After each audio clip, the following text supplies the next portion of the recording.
ለነገሩ አንቺ የሰራሽውን ውሃው የሚል የዶሮ ፍትት ከመበላ ባልበላ ይሻለኛል። አሁን ጥፊ ከፍቴ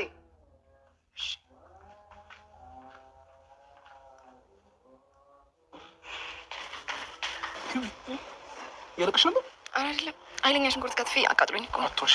እንደ ጀማሪ ባለሙያ መቼም በሽንኩርት እያለቀስኩ ነው አትይኝም አይደል? እሱን ተውና፣ ለምንድን ነው ለምሳሌ መጣው? የት ጠፍተህ ነው?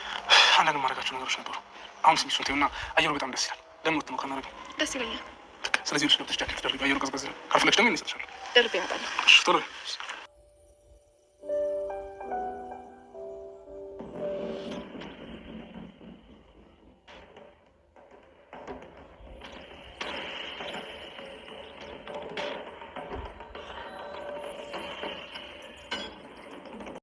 በሰፈሩት ቁና መሰፈር አይቀርምና ዛሬ ሳሮን የእጇን አግኝታለች። ስራ ውላ በጨለማ ወደ ቤቷ በምትመለስበት ሰዓት የመታፈን አደጋ ደርሶባታል። ይህንም ያደረሰባት ሚኪ ነው። ሚኪ እንግዲህ አጎቱ ሞቷል። ታዲያ ወደዚህ ቤት የመጣውም ሊበቀላት እንደሆነ አሁን ከድርጊቱ መመልከት ይቻላል። ሰላም ጤና ይስጥልን ውድ የቻናሌ ቤተሰቦች እንደምናላችሁ በያላችሁበት በዓለም ዳርቻ ሰላማችሁ ይብዛ እያልኩኝ ዛሬም የህይወት መንገድ በክፍል 47 ተከስተናል። እስከ ቪዲዮ ፍጻሜ ድረስ አብራችሁን ቆዩ። ሳሮን ከስራ ቦታዋ ውላ በምትመለስበት ሰዓት ሚኪ ጠብቆ አፍኖ ይዟታል። ታዲያ መሬት ላይ በመጣል መረጃውን ከቦርሳው አውጥቶ ይወስደዋል። ይህንን በንቃት ስትከታተል የነበረችው ሩትም በማስፈራራት መረጃውን እንድትቀበለው ታደርጋለች። ሚኪ መረጃውን ይዞ እየሄደ ባለበት ሰዓት ሩት የላከችው እንደሆነ ገብቶታል። ለምንድን ነው በመንገድ የምትገቢው ሩት ግን እያለ ነበረ ሚኪ። ሳሮንም ከወደቀችበት እንደምንም ተንገዳግዳ ወደ ቤት ትመጣለች። እያነከሰች ነበረ። እንዲሁኝ እያያችሁኝ ለምንድነው ዝም የምትሉኝ እያለች ነው። ዳዊትም አሁንም እያስመሰልሽ ይሆናል በማለት ይነግራታል። ሳሮንም እያነከሰች ወደ ውስጥ ትገባለች። እያነከሽ እኮ ነው ታውቆሻል ግን ይላታል ዳዊት። ይህም ፌክ ይሆናል። እሺ በቃ ልደግፍሽ አለች። ህይወትም ከተቀመጠችበት ተነስታ አይ ከእናንተ ምንም አይነት እርዳታ አያስፈልገኝም፣ ምክንያቱም እናንተ ስለማታምኑኝ አለች። ሳሚም ማነው እንደዛ አይነት ጉዳት ያደረሰብሽ እያለ እየጠየቃት ነው። አንተ ተከትለኝ ወደ መኝታ ክፍል እንዳትመጣ ማየት አልፈልግም በማለት ገልብጠው ወደ ውስጥ ትገባለች። ሳሚም ታዲያ ይህም የኔ ጥፋት መሆኑ ነው እንደዚህ የምታኮርፈኝ እያለ ነው። ለቤቷ እኮ ነህ። ሳሮን ደግሞ የመጣችው ተደብድባ ነው፣ ግባና ጠይቃት እያለው ነው። እህትና ወንድም ግን ጸባያችሁ ግራ አጋባኝ አለ ሳሚም። ህይወት ማን ይሆን ይህንን ሊያደርግ የቻለው? ምናልባትም በእኔ ምክንያት ይሆን እያለች ራሷን እየወቀሰች ነው። ዳዊትም አይ በስራ ምክንያት በዙሪያዋ ብዙ ጠላቶች አሏት፣ ስራዋን እንድትተው ደጋግሜ ብጠይቃትም እሷ ግን ስራዋን ለመተው ፈቃደኛ አይደለች። ምናልባትም በዚህ ከቀጠለ ለህይወቷ ማስጊ ነው። ወይም ደግሞ በር ላይ የሆነ ካሜራ ካልገጠምን ጠላታችን ማን እንደሆነ ማወቅ አልቻልንም እያለ ነው ዳዊት። ታዲያ በሰላም አትደሩ ተብለናል እንዴ እያለች ህይወትም ብቻዋን እየተከዘች ነበር። ህይወትና ዳዊትም በሚኪና በሩት ወጥታ አለመመለሳቸው እያሰቡ ሳለ ሁለታቸውም ተከታትለው ይመጣሉ። ይኸው አንደኛው ጎረምሳ አታምሽ እዚህ ሰፈር የሚፈነክት አለ፣ ለምንድነው ግን ይኸው ሳሮንም ተደብድባ ነው የመጣችው እያሉ እያወሩ ነው። ምናልባትም እኮ እያስመሰለች ይሆናል አለች ሩትም። በአሁኑ እንኳና የምር ጉዳት እንደደረሰባትና እያስመሰለች እንዳልሆነ እየነገረቻቸው ነበረ። እሰይ አለች ሩትም። ለምን እሰይ ያለሽ ታውቆሻል ግን ያልሽው እኮ እሰይ ነው። ዳዊትም አንቺ ግን የዚህን ያክል ለምንድን ነው የጠገብሽው? እህትሽ ስለሆነች ልታከብሪያት ግድልሻል እያለ እያስጠነቀቃት ነበር። ህይወትም ሩት ትክክል እንዳልሆነችና እንደዛ አይነት ቃላት መናገሯ ስህተት እንደሆነ እየነገረቻት ነበረ። ሩትም ወንድሟን ይቅርታ ጠየቀች። ሁለተኛ እንዳይደገምሽ በማለትም አስጠነቀቃት። ታዲያ ህይወትም እራት ትበላላችሁ በማለት ነገሩን ለማስቀየር እየሞከረች ነበረ። የሙያሽ አድናቂ ስለሆንኩኝ በሚገባ እራት መብላት እንፈልጋለን አለ ሚኪም።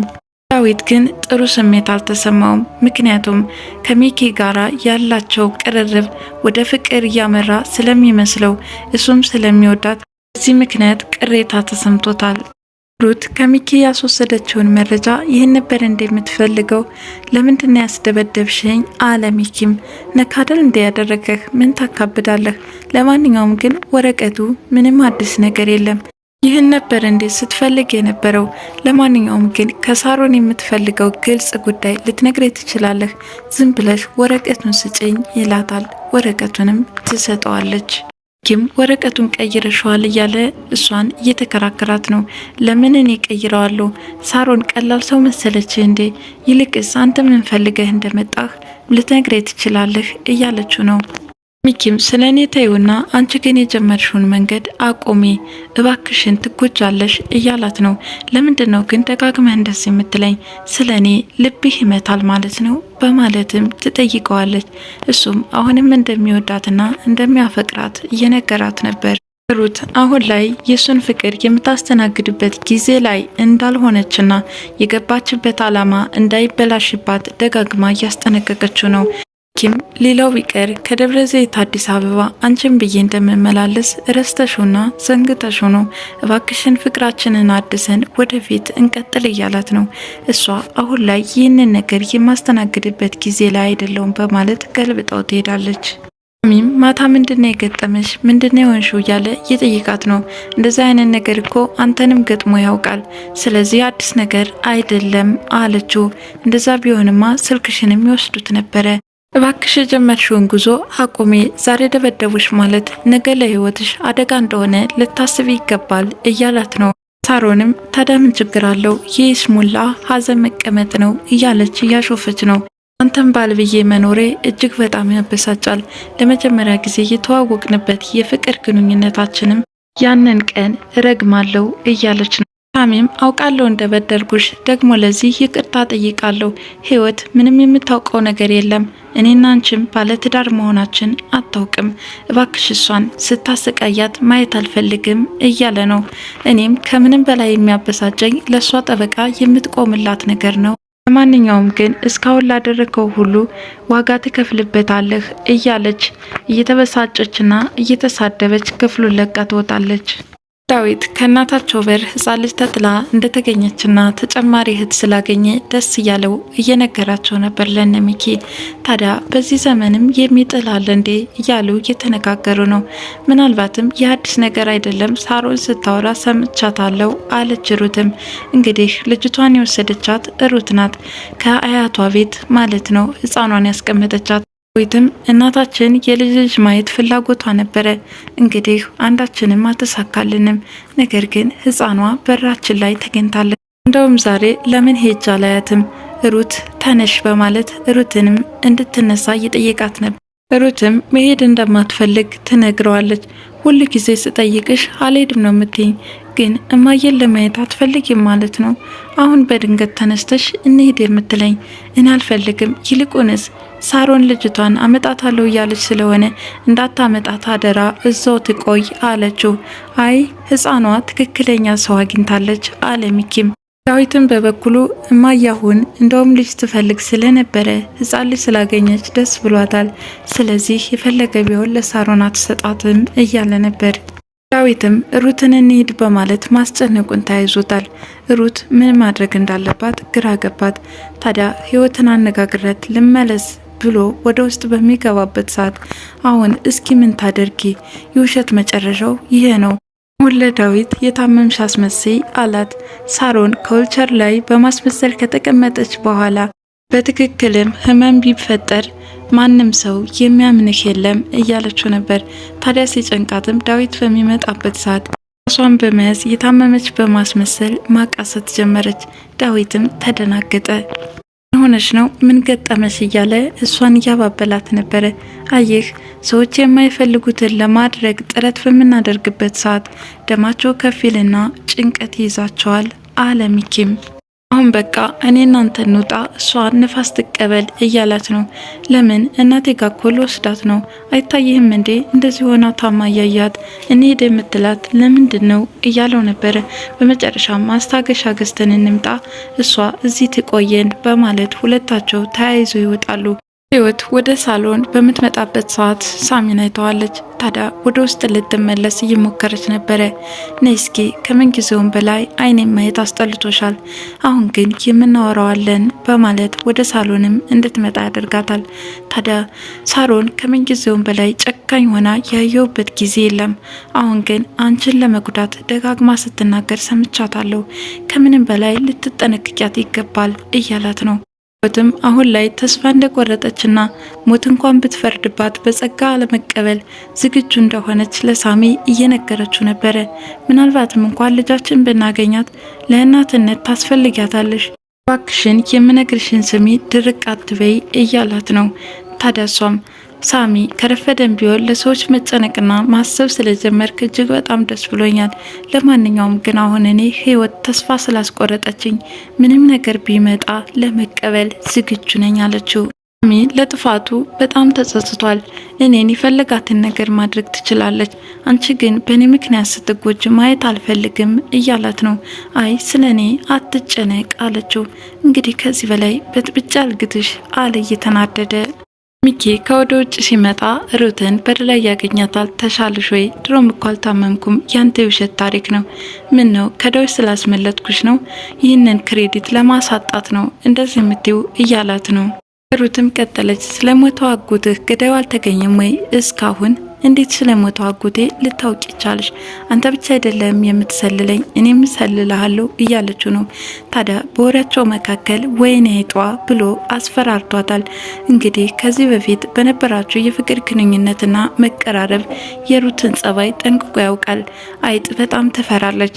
በዚህ ምክንያት ተደናግጣ ከሱ ላይ ትጠመጠምበታለች። ሚኪም የሚያፈቅራት ሩትን ስለተጠመጠመችበት ይሄ ምቹ አጋጣሚ የፈጠረለት መስሎታል። እየደባበሳት ነበረ። ከዛም ባንተ ቤት ሙድ እያስገቢ ነው በማለት ትወረውረዋለች። ይህ ጠረን ናፍቆኝ ነበር ይላታል። እረ ሚኪ ጭራሽ እኔ እናንተ የፍቅር ግንኙነት እንዳለን ማንም ማወቅ የለበትም እያለች አሁንም እያስጠነቀቀችው ነው። አሁንም አይጥ ትፈሪያለሽ ወይ እያለ እየጠየቃት ነበር። ደነዝ የኔን ጸባይ ታውቀው የለ አለችው። እውነትም ደነዝ ነኝ፣ እዚህ ቤት መገናኘትም አልነበረብንም። አሁንም አንቺን አስባለሁ፣ ቀሽም ነኝ በማለት በንዴት ወደ ውስጥ ይገባል።